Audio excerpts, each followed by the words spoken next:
Good morning dear students. पुनः हम आपके बीच एनर्जी से ही रिलेटेड हैं।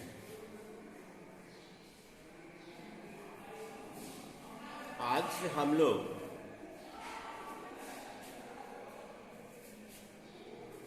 फार्मूला फॉर पोटेंशियल एनर्जी,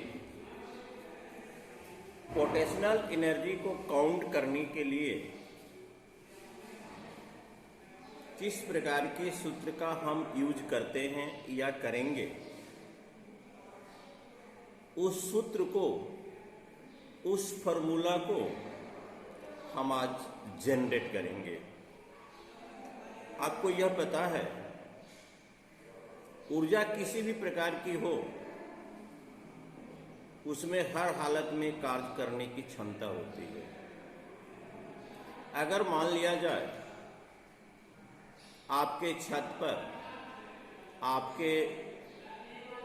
छत के ऊपर एक ईंट ब्रिक्स रखा हुआ है, तो भाई उसमें कौन सी ऊर्जा है? तो आपने तो जवाब दे दिया कि सर उसमें स्थितिज ऊर्जा है। तो स्थितिज ऊर्जा का मतलब ये होता है कि कार्य करने की क्षमता। तो उस ब्रिक्स में कौन सी कार्य करने की क्षमता है कि जो हमारे कार्य का संपादन कर सकता है? तो डियर स्टूडेंट्स, उस ईंट को छत तक ले जाने में जो हमारी ऊर्जा नष्ट हुई या जो हमारे द्वारा कार्य का संपादन हुआ, वह उस ईंट में पोटेंशियल एनर्जी के रूप में स्टोर हो जाता है। जब ऊपर से गिराते हैं तो पोटेंशियल एनर्जी किनेटिक एनर्जी में कन्वर्ट हो जाता है। अगर वह जमीन पर गिरता है, सॉफ्ट सरफेस पर गिरता है, तो उसका नुकीला हिस्सा जमीन में धंस जाता है। या किसी व्यक्ति के माथे पर, सिर पर पड़ता है तो माथा को चौरस भी कर देता है। तो माथे, सिर का चौरस करना और जमीन में नुकीला हिस्सा धंसना एक प्रकार का परिवर्तन हुआ, एक प्रकार का चेंजिंग हुआ, एक प्रकार का वर्क हुआ। इस प्रकार से हम कहते हैं कि उस ईंट में स्थितिज ऊर्जा है और इस प्रकार कार्य करने की क्षमता उसमें देखा गया। तो डियर स्टूडेंट्स, ये आपका मान लिया जाए कोई टावर है या कोई स्तंभ है। कोई टावर है या स्तंभ है जो जमीन पर, अर्थ पर वर्टिकल खड़ा है, जो जमीन पर, अर्थ पर वर्टिकल खड़ा है। और यह एक आपका स्टोन है जिसका मास m किलोग्राम है। यह आपका स्टोन है जिसका मास 1 किलोग्राम है, m किलोग्राम है। अगर यहां पर आप कुल एनर्जी का पता करते हैं तो फाइव प्लस के mgh plus half mv square. तो डियर स्टूडेंट्स, इसका वजन तो है कुछ, मान लेते हैं ग्रेविटी, पृथ्वी ग्रेविटी भी फोर्स लगा रही है। ऐसे तो वह अर्थ पर है, लेकिन सारे ऑब्जेक्ट को वह बाइंड करके रखती है। और लेकिन हाइट जो है उसका है वह 0 है। तो इसका पोटेंशियल भी 0, हाफ mv स्क्वायर, पिंड रेस्ट में है, स्टेशनरी में है, इसका वेग भी 0 हुआ। इस प्रकार से बिंदु A पर पिंड की कुल ऊर्जा, बिंदु A पर पिंड की कुल ऊर्जा, बिंदु A पर पिंड की कुल ऊर्जा 0 हुआ। अब देखिए, मैंने स्टोन को अब यहां से ऊपर की तरफ उठाने का प्रयास कर रहे हैं। तो उठाने का जो प्रयास कर रहे हैं तो हमारी मास्कुलर एनर्जी क्षति होती है। और जो मास्कुलर एनर्जी क्षति होती है वह संपादित कार्य के बराबर होता है। पृथ्वी ने जो अट्रैक्शन फोर्स लगाया, मैंने उसका अपोज करते हुए हमारा जो प्रयास है पृथ्वी के प्रयास से ज्यादा है, क्योंकि अकॉर्डिंग टू वेट के हिसाब से पृथ्वी इस पर अट्रैक्शन फोर्स लगाती है। मैंने उसका अपोज करते हुए इस स्टोन को बिंदु बी पर एडजस्ट कर दिया, लेकिन एडजस्ट तो कर दिया, लेकिन पृथ्वी के किस बल का मैंने विरोध किया? इसको तो बी बिंदु पर हम एडजस्ट कर दिया, लेकिन मैंने पृथ्वी के किस बल का विरोध किया? Gravitation force. तो पृथ्वी ने इस पर क्या बल लगा रही थी? हम लोग second law of the Newton, second law of Newton, second law of Newton से हम लोग पढ़े हैं F बराबर एम ए। तो पिंड का जो मास है वह एम है, लेकिन जो पिंड ग्रेविटेशन के अधीन गिरता है या उसके अपोज में काम करता है, उसके लिए एक्सीलरेशन g होता है। इसका मतलब है F का वैल्यू यहां पर कितना हुआ? mg हुआ। F का वैल्यू यहां पर mg हुआ। मैंने ऑब्जेक्ट को h ऊंचाई तक ले गया, h ऊंचाई तक ले गया है, लेकिन उसे डाउनवर्ड में पृथ्वी क्या करती है? उस पर mg बल कार्यरत रखती है। पृथ्वी उस पर mg फोर्स कार्यरत रखती है। तो भाई हमने कितना कार्य किया? इस पिंड में कितना ऊर्जा है जो हमारी ऊर्जा क्षति हुई? इस पत्थर को बिंदु बी तक ले जाने में जो हमारी ऊर्जा क्षति हुई,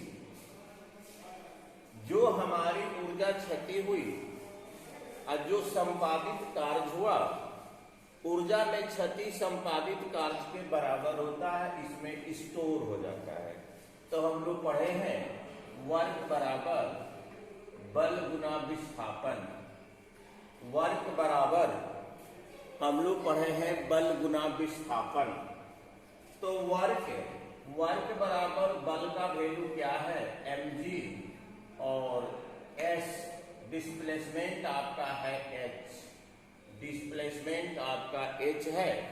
तो यह जो हमने जो वर्क किया, वर्क करने के सिलसिले में जो हमारी ऊर्जा क्षति हुई, वर्क करने के सिलसिले में जो हमारी ऊर्जा क्षति हुई, वह पोटेंशियल एनर्जी के रूप में इसमें स्टोर हो गया। तब पोटेंशियल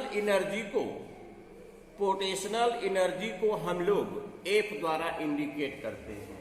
यहां पर लिखेंगे F बराबर फाई बराबर mgh।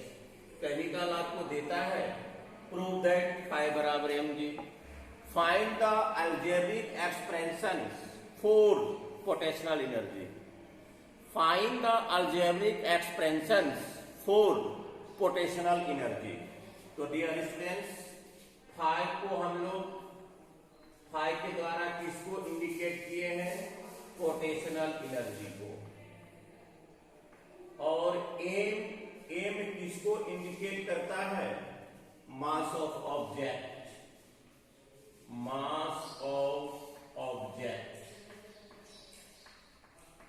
Of object. और जी किसको इंडिकेट करता है? ग्रेविटी एक्सीलरेशन, ग्रेविटी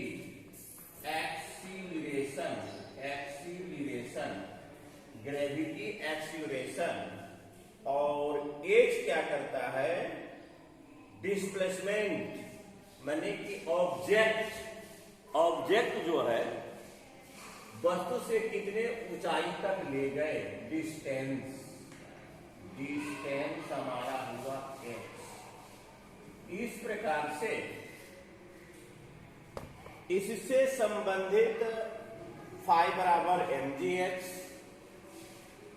1 2 3 4 1 2 3 4 4 क्वांटिटी है आपके पास। 4 क्वांटिटी में से कोई 3 क्वांटिटी, 4 क्वांटिटी में से कोई 3 क्वांटिटी आप कंफर्म है, तो चौथे क्वांटिटी को बहुत इजीली तरीके से आप निकाल सकते हैं। मान लिया जाए कुएं से भरी, पानी से भरी बाल्टी है, पानी से भरी बाल्टी है। मान लीजिए उसमें 10 किलो वाटर है, 10 किलो वाटर है,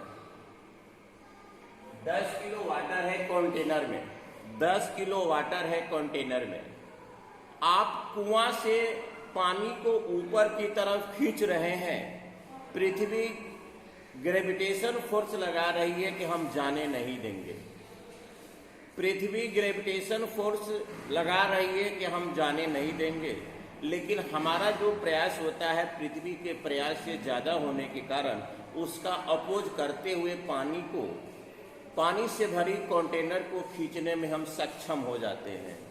तो अगर जी का मान जहाँ पर कुछ भी नहीं दिया हुआ है, जी का मान अगर जहाँ पर कुछ भी नहीं दिया हुआ है तो वहाँ पर 9.8, जी बराबर m बराबर 10 kg, जी बराबर 9.8 मीटर प्रति सेकेंड पर। आपने कितने गहराई से पानी को कुएं से निकाला, आपने कितने गहराई से पानी को कुएं से निकाला? मान लिया जाए 10 मीटर, 10 मीटर गहराई से, तो एज हो गया आपका 10 मीटर, एज आपका हो गया 10 मीटर। तो आपने कितना वर्क किया? आपने पृथ्वी के अपोज में, पृथ्वी के ग्रेविटेशन फोर्स के अपोज में जो आपने वर्क किया, आपकी जो एनर्जी क्षति हुई वह संपादित कार्य के बराबर हुआ। तो अब इसका कैलकुलेट किया जाए कि आपने कितना वर्क किया, आपने कितना वर्क किया। फाई बराबर mgh, फाई बराबर mgh, एम हो गया आपका 10 किलो, जी हो गया 9.8, एच हो गया 10 मीटर। 10 दहाई 198 पर डबल जीरो, 980 जूल आपने काम किया, 980 जूल आपने काम किया। तो डियर स्टूडेंट्स, इस प्रकृति में यह ध्यान रखेंगे कि फिजिक्स का कहना है कि किसी भी प्रकार का परिवर्तन बिना ऊर्जा का हम कल्पना तक भी नहीं कर सकते। भले आप प्रैक्टिकली कॉन्सेप्ट से विमुख हैं, लेकिन जो भी ऑब्जेक्ट पृथ्वी तल से एक छत पर दौड़ते हुए बालक में कौन सी ऊर्जा है? पोटेंशियल भी है और किनेटिक्स भी है, गतिज ऊर्जा भी है और स्थितिज ऊर्जा भी है। क्योंकि बालक जमीन से कुछ ऊंचाई पर है और बालक मोशन में भी है, बालक मोशन में भी है और बालक मोशन में भी है और पृथ्वी तल से कुछ ऊंचाई पर भी है, उसमें दोनों ऊर्जा है।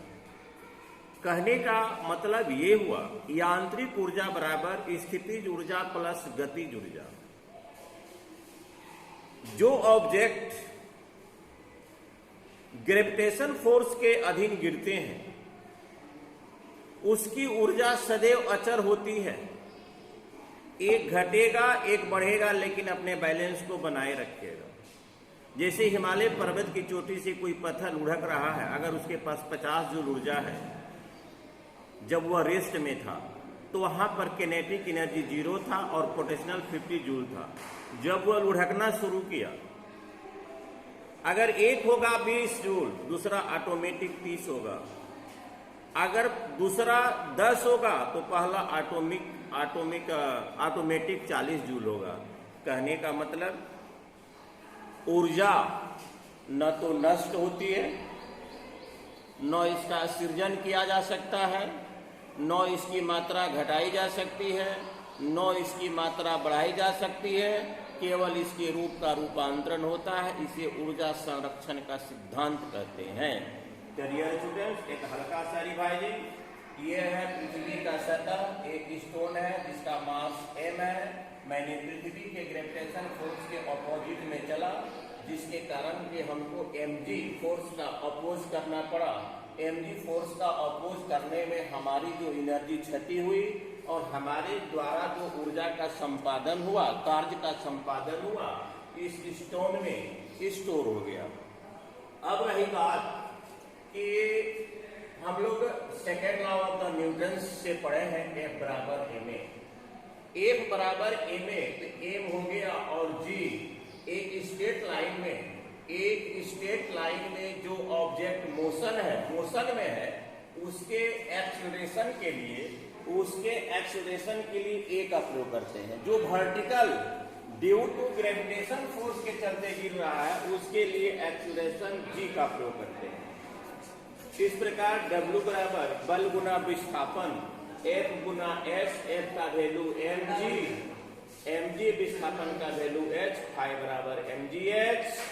फाई हो गया पोटेंशियल एनर्जी, m हो गया mass of the object, g बराबर हो गया ग्रेविटी एक्सीलरेशन। तो डियर स्टूडेंट्स, आज ये हमारा विषय वस्तु समाप्त रहा।